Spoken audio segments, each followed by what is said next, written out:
Olá! Esse é o nosso vídeo de devocional.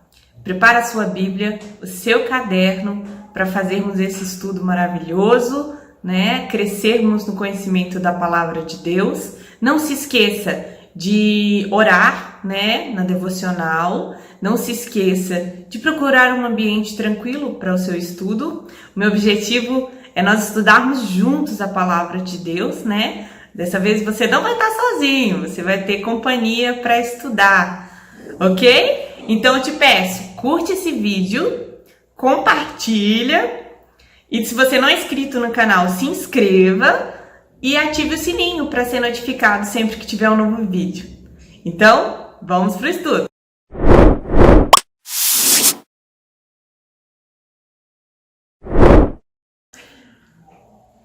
Olá, essa é a nossa devocional de número 8. Estamos estudando o livro de Romanos. Hoje vamos ler Romanos 1, dos versos 28 até o verso 31. E diz assim a palavra de Deus. E por haverem desprezados o conhecimento de Deus, o próprio Deus os entregou a uma disposição mental reprovável, para praticarem coisas inconvenientes, cheia de toda injustiça, malícia, avareza e maldade, possuídos de inveja, homicídio, contendas, dolo e malignidade, sendo difamadores, caluniadores, aborrecidos de Deus, insolentes, soberbos, presunçosos, inventores de males, desobedientes aos pais, insensatos, pérfidos, sem afeição natural e sem misericórdia. Essa é a leitura de hoje. E assim, particularmente essa leitura, esse estudo foi bem impactante para mim, né? E porque ela revela muito sobre quem nós somos, né? Que às vezes a gente tem uma visão errada, né, de quem nós somos. E esse texto revela bem, né, a maldade do nosso coração.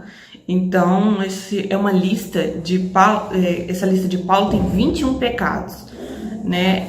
A primeira coisa é que essa lista, ela não é exaustiva, né? Então, assim, em outras cartas, outros textos, existem outras listas que não contêm esses pecados, né?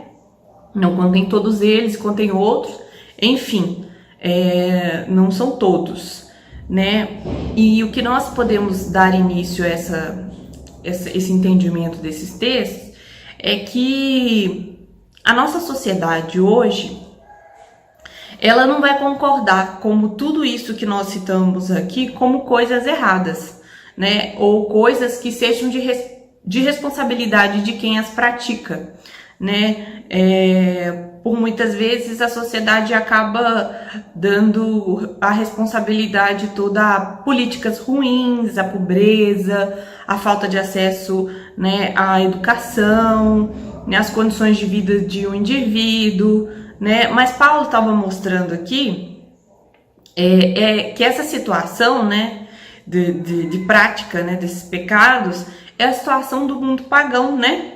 É o resultado de Deus ter entregue a eles ao seu modo de pensar, né? Então, nós podemos ver que é uma situação muito grave. Paulo está mostrando isso à igreja de Roma, né? Para apresentar a necessidade de ir pregar o evangelho, né? A nações, né? A lugares onde o evangelho não chegou, né? Mas vamos refletir aqui nos versos. O 28, por exemplo, ele está falando assim: por haverem desprezado o conhecimento de Deus.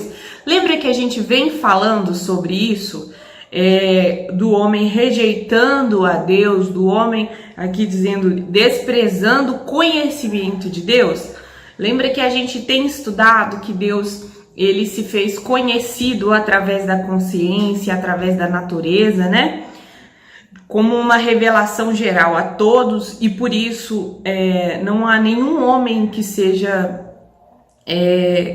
que tenha argumento para dizer que não conheceu a Deus, mesmo as civilizações mais remotas, mais distantes, né? Porque Deus esperava, dentre essa revelação, que o homem respondesse de uma maneira diferente. mas justamente mostra que o homem não é capaz de se salvar, né? Salvar a si mesmo. Então, aqui no verso 28, mostra primeiro o posicionamento do homem de desprezar o conhecimento de Deus, né? E como resposta, lembra também que nos últimos estudos a gente tem visto, né, isso, o homem com posicionamento de idolatria, Deus o entregando a idolatria, que o próprio Deus os entregou uma disposição mental reprovável. É interessante que no original, né, tá dizendo assim, que é um jogo de palavras, que pelo homem ter reprovado a Deus, né, que isso quer dizer, eu não quero esse Deus, não é o Deus que eu quero, isso, sabe, não tô afim, esse Deus que fica querendo limitar os meus desejos, falando que o que eu quero é errado, não quero. Então, por ele ter reprovado, né, o conhecimento de Deus, Deus os entregou a uma mente reprovável, né? E a resposta de Deus seria assim: é assim que você quer viver? Esse é seu modo de pensar? Então eu vou te entregar essa forma de pensar, né? E aí, como consequência, a prática do homem, né? Ao ser entregue de maneira punitiva por Deus para praticarem coisas inconvenientes, né? E aí, essas coisas inconvenientes, essas coisas reprováveis, essas coisas inadequadas, Paulo explode isso nessa lista de 21 pecados, né? Então, nós temos que entender que a humanidade, né, sem Deus, é uma humanidade que rejeitou a Deus, que reprovou a Deus, e, portanto, Deus os entregou a sua forma de pensar, né? E aí, irmãos, o que a gente percebe também?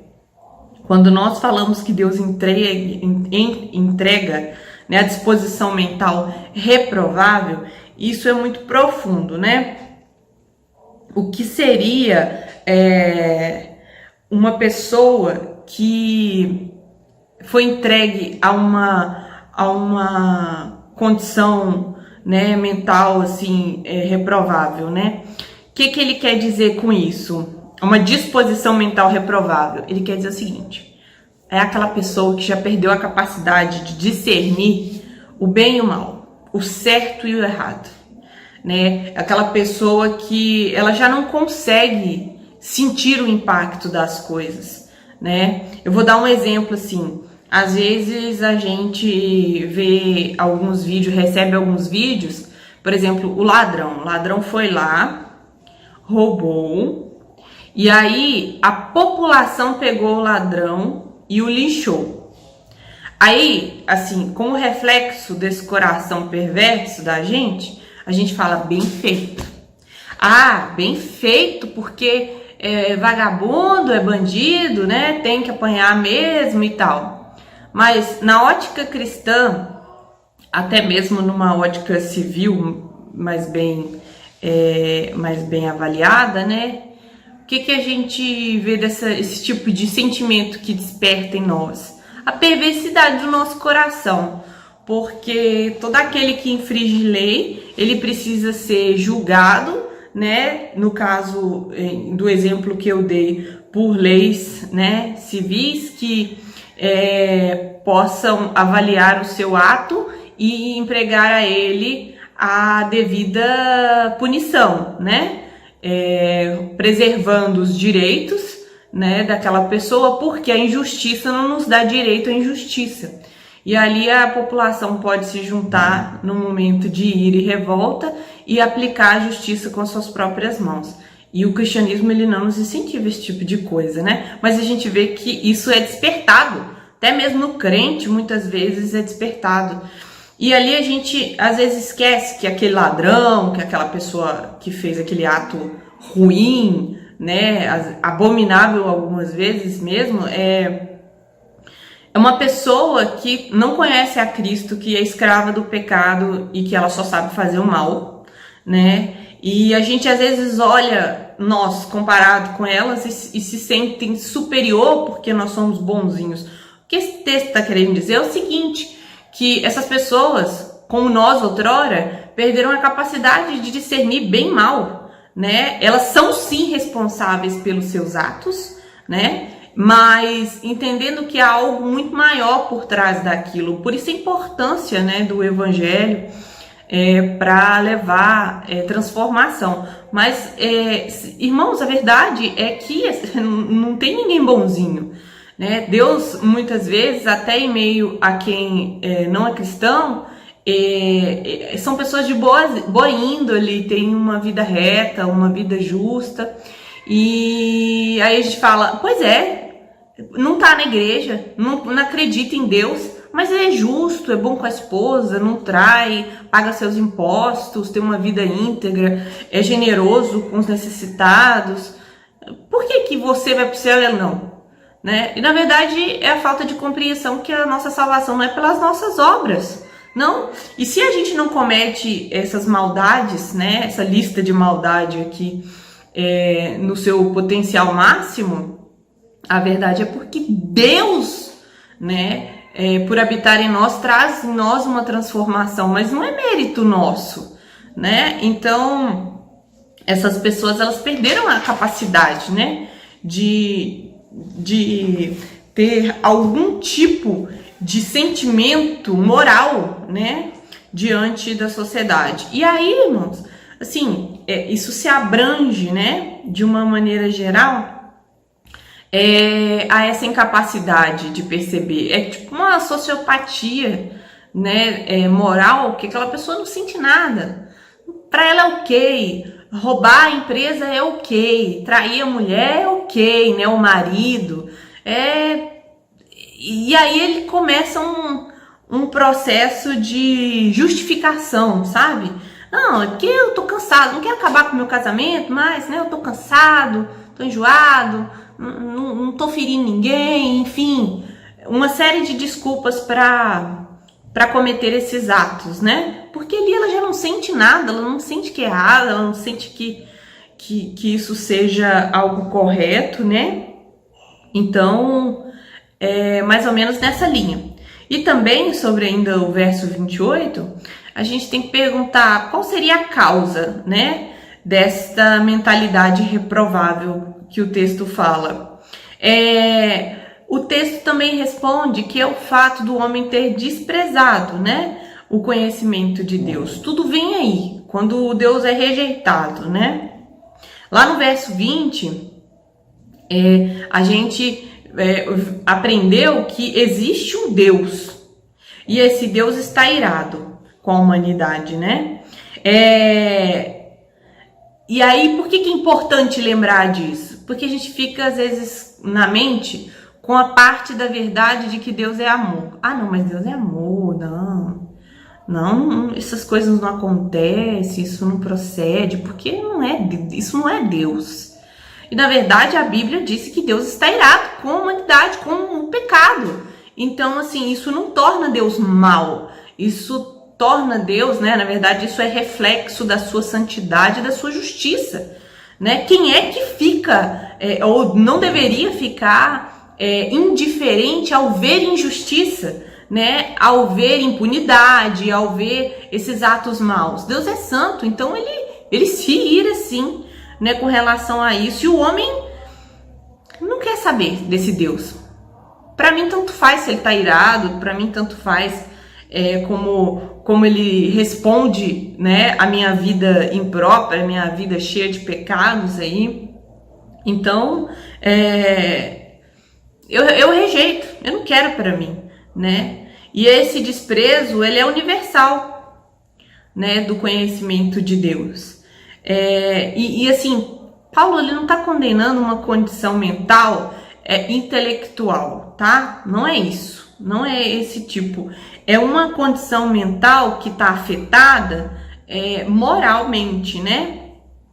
Então, a pessoa perde, como ela não reconhece Deus, ela não tem referência, ela perde a referência, né? E como um satélite que traz referências para um GPS, se você tem ali vários caminhos, né, à sua frente, e não conhece, né, esses caminhos, você perde esse referencial, você passa a não saber para onde ir. Então, quando o homem rejeita Deus, ele perde a referência. Sendo assim, ele se torna alguém perdido, né, sem rumo. A segunda razão que Paulo também nos dá nesse texto, né, que o primeiro é a questão da desprezar o conhecimento de Deus, e o segundo é que Deus entregou essas pessoas à disposição mental reprovável.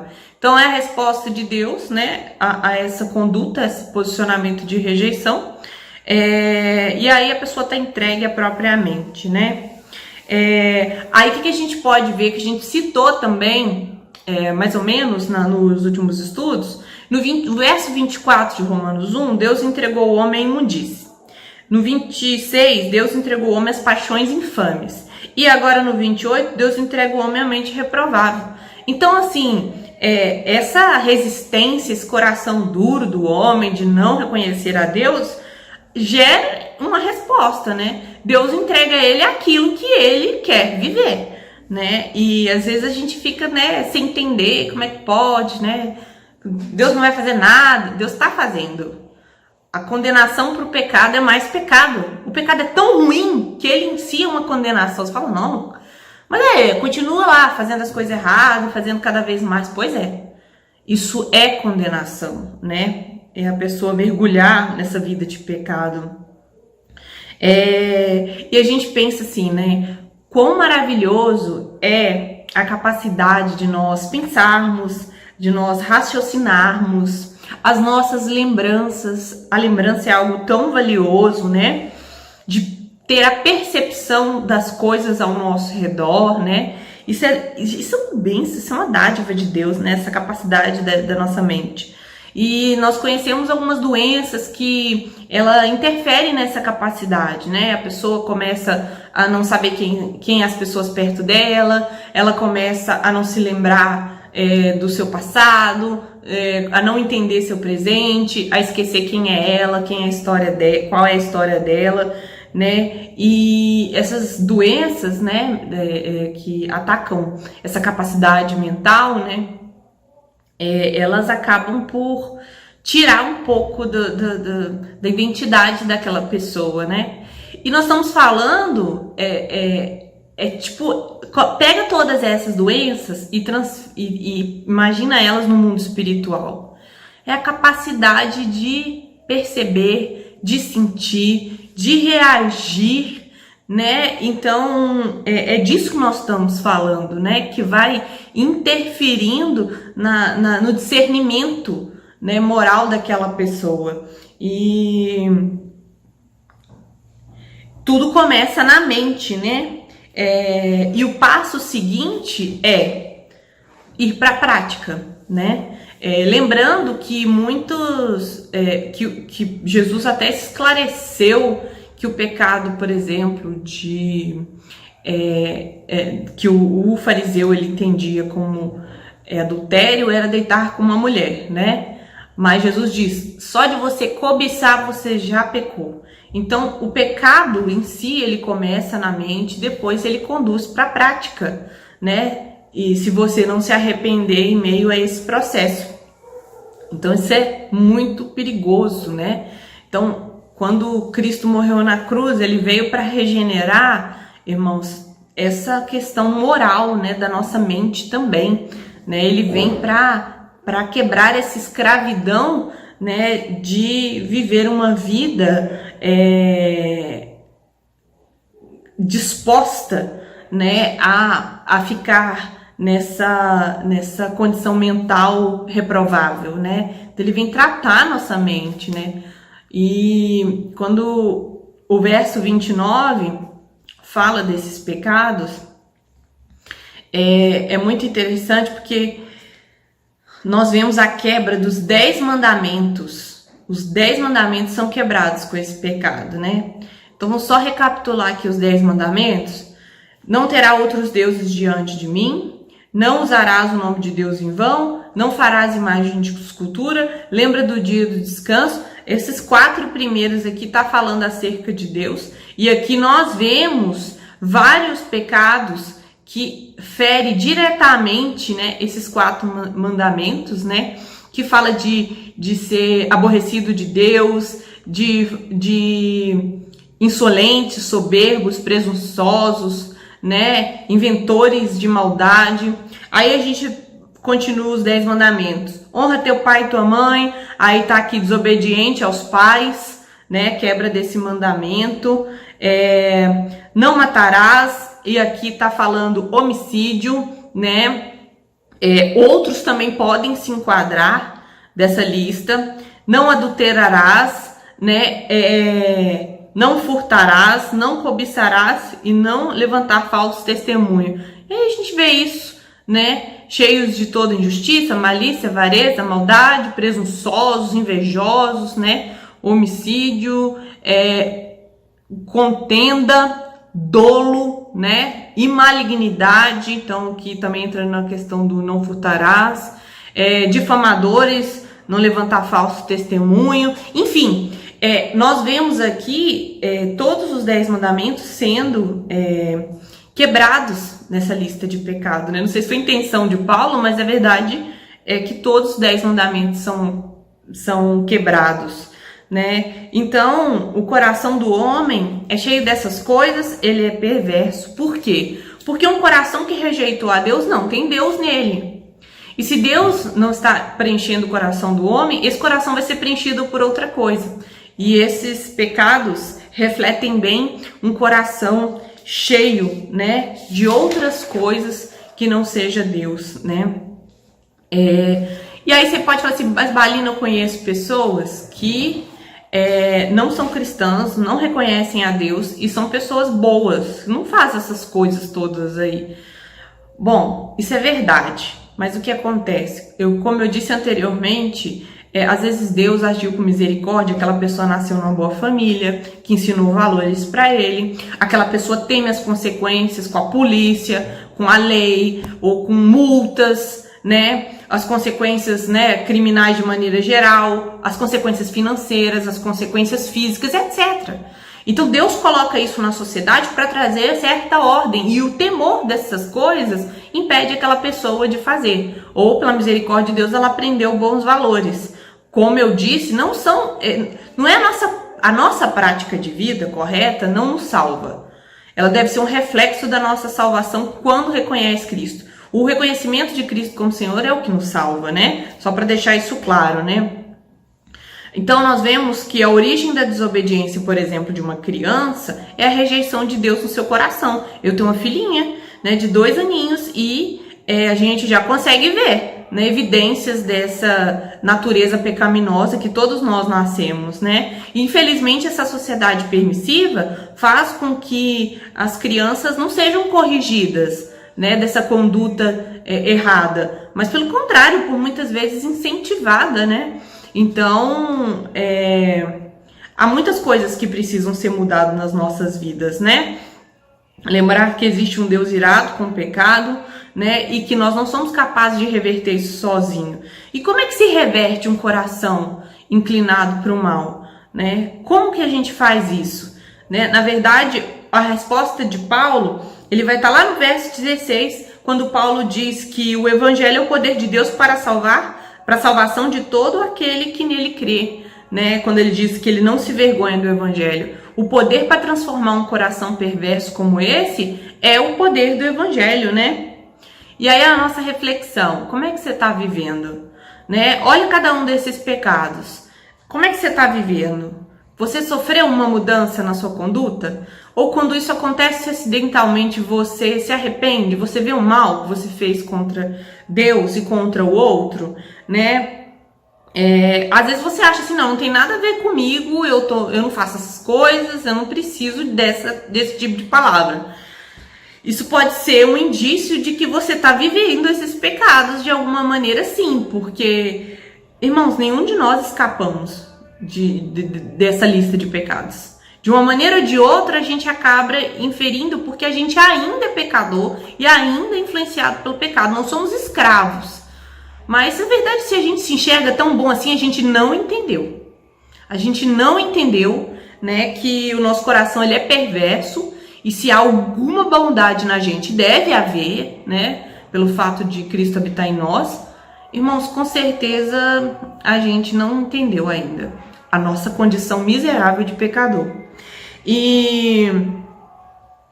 Mas há uma esperança de transformação. O Evangelho é a nossa esperança, né, de viver uma vida diferente, de viver uma vida regenerada, transformada, né? Então, assim, que isso possa nos levar a uma reflexão, né, sobre a nossa condição e arrependimento, né, pela nossa vida diante de Deus, né, em cada erro que a gente comete. E esses erros, eles sim devem ser cada vez menores, mais acidentais, porque estamos sendo regenerados, né, mas pela graça de Deus e não por nossos méritos, né. Então é isso. Que Deus possa abençoar a sua vida e espero que essa devocional tenha sido esclarecedora, né? E a gente se encontra na nossa próxima devocional. Um abraço.